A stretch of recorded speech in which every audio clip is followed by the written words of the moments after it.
Hey, what's going on, guys? So today we're going to be looking at the BetaFPV PAVO PICO.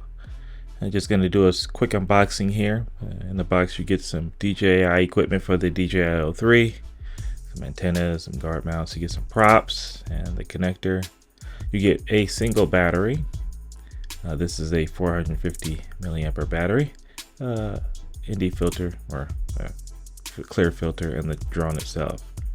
It's got a lot of new improvements to include the port to connect to the USB in the back. We have TBS on this one. I'm going to be swapping it out for a TBS tracer because I use the TBS tracer with the Mambo radio. Again, we have the tracer here. We're going to be swapping out that TBS Nano. I'm using these dipole tracer receiver antennas. I'm going to actually stick those to the frame, and you'll see here in a little bit. Testing these out, they seem to have about the same range as the regular tracer antennas, so we're going to be playing with that. Again, in the package you get the connector for accessing BetaFlight.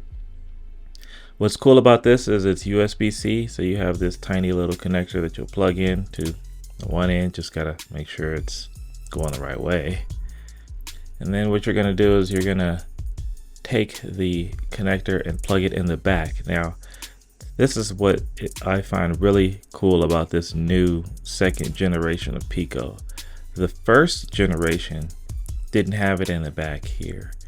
It was inside, and so to mount it you'd have to take it and try to fish it through one of the motor sections. So you have to take off the propeller, unless you're really good at getting tiny things in tiny places, then that might work for you. But trying to fit this little connector in, especially in a pinch, especially when you're trying to hurry up and get just a quick setting change, it's kind of a pain in the, well, yeah.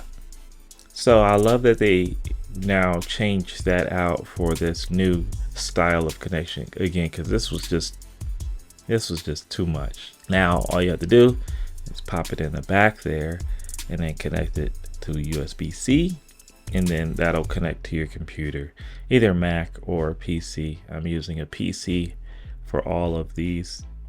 So next we're going to take a look at the frame. The frame seems to be the same for the O3. In the case here you get some rubber grommets, you get the DJI antennas, you get this little guard here. I usually don't use that guard. So in this little bag you get all the mounting screws and hardware. So you do have to take these rubber little bumpers here and feed them through.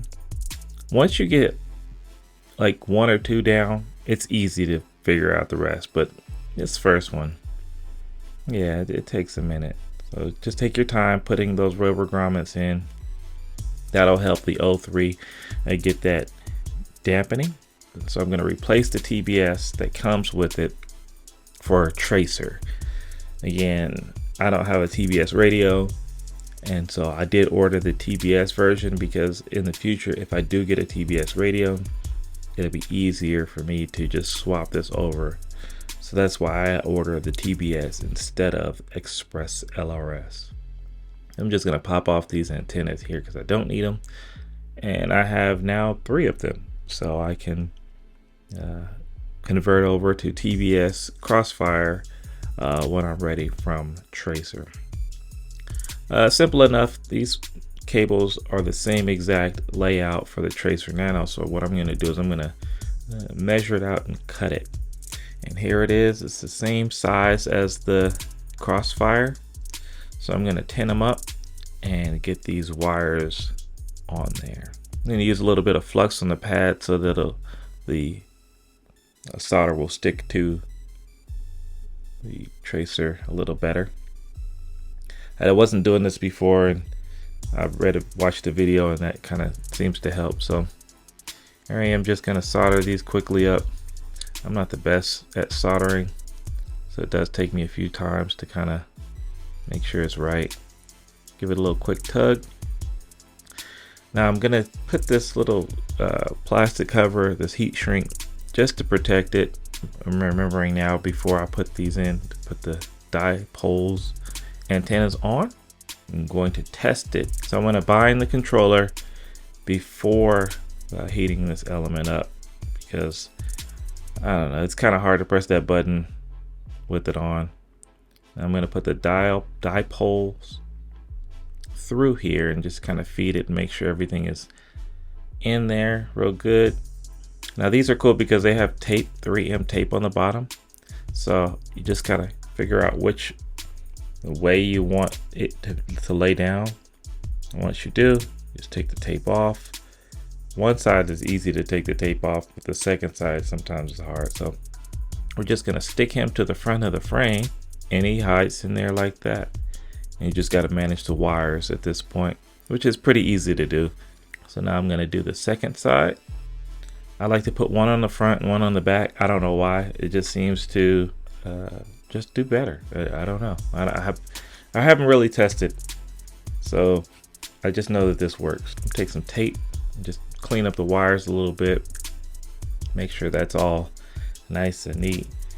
Trying to keep the weight down, but these little things help, because you don't want those wires getting caught in the motor. So here's my Dji O3 now ready to get in. I got these Gym Fan 45 millimeter 1.5 millimeter props, and I like these better than the black ones. The first time you take these black ones off, they're kind of a pain to get off, but once you get them off and on, it kind of gets a little better, easier. So there it is. My Pavo Pico, a few improvements for my end. Like I said, I'm using tracer with mine, and I also have these R-line batteries. They're 500, but they don't fit, so I have to clip these little black prongs in the back that hold the battery. This allows me to slide this 500 milliampere battery in. Not sure what the difference is between the 450s and the 500s. It's just I was able to get more of the R lines faster because of Pyro Drone being so close. Thanks for watching. Till next time.